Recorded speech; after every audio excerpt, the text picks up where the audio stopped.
Hello friends, Miss Hendry. All right, so our shape for the day is going to be a rectangle, but I'm going to review the other ones that we've learned so far. This is a square.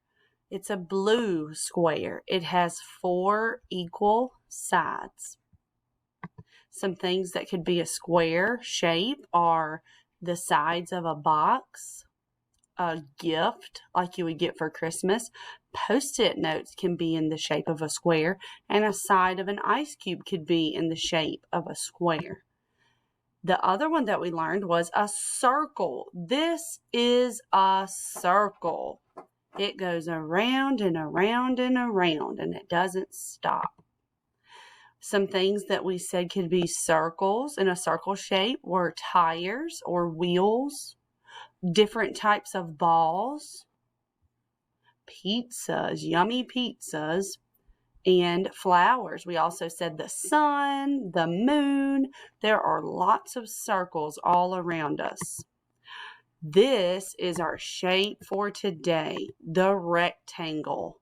Rectangle. This is a blue rectangle.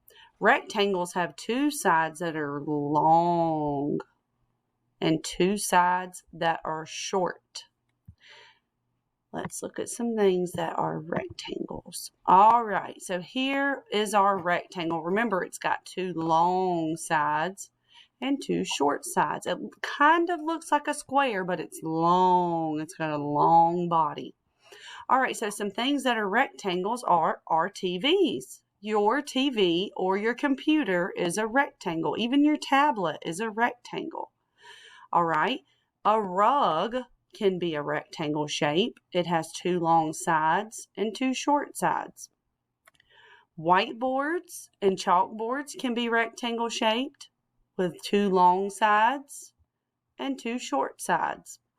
Also, the door of your house is a rectangle, and all the doors that are inside your house are rectangles. So there are rectangles all around us. Make sure you try to keep your eyes open for rectangles in your little world. Bye, friends.